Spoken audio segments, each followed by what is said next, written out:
യൂട്യൂബിന് വിട. സൂര്യയിലെ എല്ലാ പരമ്പരകളും സംരക്ഷണത്തിന് ശേഷം തികച്ചും സൗജന്യമായി സൺ നെക്സ്റ്റ് ആപ്പ് ഡൗൺലോഡ് ചെയ്യൂ. കണ്ടാസ്വദിക്കാം നിങ്ങളുടെ പ്രിയ പരമ്പരകൾ.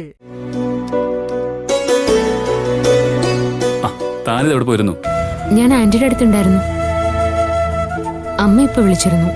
വല്യമ്മയെ ഞങ്ങളുടെ ഹോസ്പിറ്റലിൽ ചികിത്സിക്കാൻ പറ്റില്ല എന്ന് MD പറഞ്ഞത്രേ. അതുകൊണ്ടല്ല, ആനിയോട് വല്യമ്മ ഇവിടെ കാണിച്ചു കൂട്ടിയതെല്ലാം ഞാൻ പറഞ്ഞിരുന്നു. അതവള് MDയോടും പറഞ്ഞു. അതുകൊണ്ടാ MD അങ്ങനെ പറഞ്ഞത്. അത് തന്നോടുള്ള സ്നേഹം കൊണ്ടാവും MD അങ്ങനെ പറഞ്ഞത്.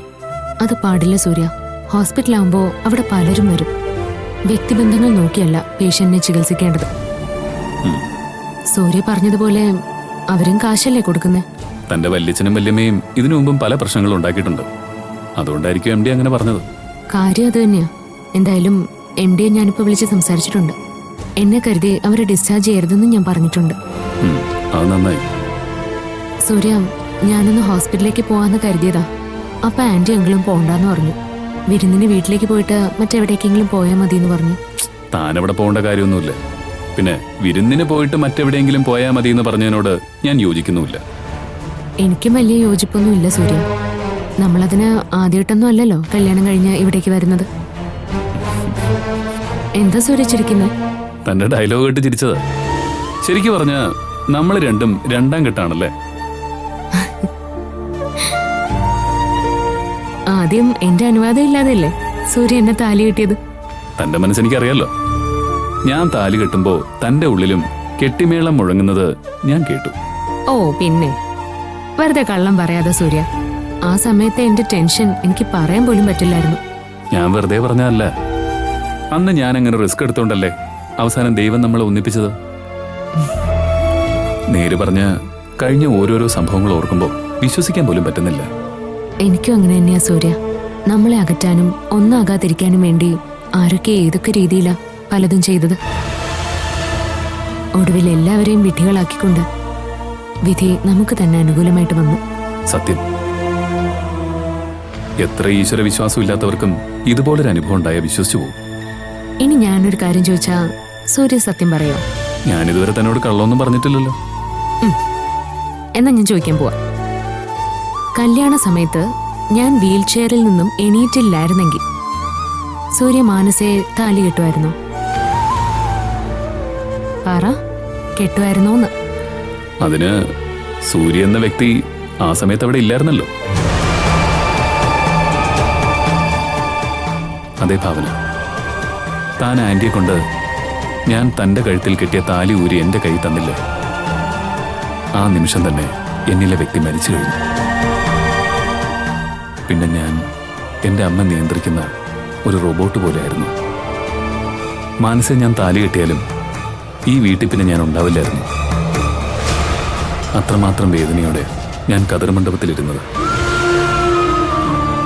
മുഹൂർത്ത സമയത്ത് തന്റെ സൂര്യ എന്നുള്ള വിളിയ വീണ്ടും എന്നെ ഉണർത്തിയത്.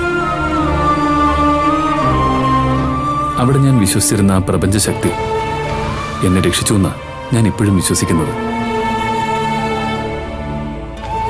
വസ്ത്രം മാറുന്നത് പോലെ ജീവിത പങ്കാളിയെ മാറ്റാൻ എനിക്കൊരിക്കലും കഴിയുമായിരുന്നില്ല ഭാവന.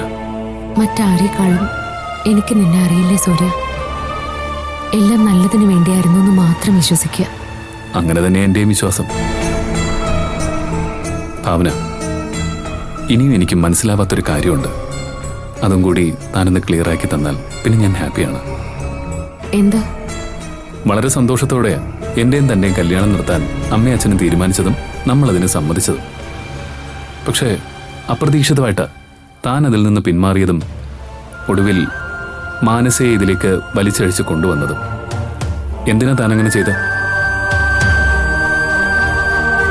ഒരു കാര്യം ഉറപ്പാ, എന്തെങ്കിലും സ്ട്രോങ് ആയ കാര്യമില്ലാതെ താൻ അങ്ങനെ ചെയ്യില്ല. തനിക്ക് പറയാൻ ബുദ്ധിമുട്ടാണെങ്കിൽ വേണ്ട. ഒരിക്കലും തന്നെ ഞാൻ അതിനെ നിർബന്ധിക്കില്ല. പക്ഷെ എൻ്റെ ഒരു ചോദ്യം എന്നും എൻ്റെ മനസ്സിലും തൻ്റെ മനസ്സിലും ഒരു കരടായി തന്നെ നിൽക്കും. എനിക്കറിയാം, എന്നോട് പറയാനാവാത്ത എന്തോ ഒന്ന് തൻ്റെ മനസ്സിനെയും വീർപ്പ് മുട്ടിക്കുന്നുണ്ടെന്ന്. അതെന്തായാലും ഇന്നല്ലെങ്കിൽ നാളെ താൻ എന്നോട് പറയുമെന്ന് എനിക്കറിയാം. എന്നാലും എൻ്റെ മനസ്സിലുള്ളത് ഞാൻ പറയണമല്ലോ. സൂര്യ, നീ ഇപ്പൊ പറഞ്ഞതിനൊന്നും ഞാൻ മറുപടി പറയുന്നില്ല. കാരണം ചില ചോദ്യങ്ങൾക്കുള്ള മറുപടി ഉടനെ നമുക്ക് പറയാൻ പറ്റിയെന്ന് വരില്ല. അതുപോലുള്ള ചോദ്യ സൂര്യ ഇപ്പൊ എന്നോട് ചോദിച്ചത്. സൂര്യ പറഞ്ഞതുപോലെ എന്തെങ്കിലും വ്യക്തമായ കാരണമില്ലാതെ ഞാൻ അങ്ങനെ ഒരു തീരുമാനം എടുക്കില്ലെന്ന് എന്നെ അറിയാവുന്ന എല്ലാവർക്കും മനസ്സിലാവും. അത് തന്നെ അസത്യവും. എങ്കിലും എൻ്റെ മനസ്സിലുള്ളതെല്ലാം ഞാൻ സൂര്യയോട് പറയും. പക്ഷെ അതിനുള്ള സാഹചര്യവും സന്ദർഭവും വരുമ്പോൾ മാത്രം. അതുവരെ എനിക്കൊന്നും പറയാനാവില്ല സൂര്യ. എനിക്കറിയാം, തന്നോട് എൻ്റെ അമ്മ കാണിച്ചിട്ടുള്ള ചതികളൊന്നും ഞാൻ അറിഞ്ഞിട്ടില്ലെന്ന തൻ്റെ വിശ്വാസം. അതുപോലെ എന്തോ ഒന്ന് ഈ സംഭവത്തിന് പിന്നിലുണ്ട്. അതെന്താണെന്ന് താൻ തന്നെ എന്നോട് പറയും ഭാവന. എനിക്കത് ഉറപ്പാ.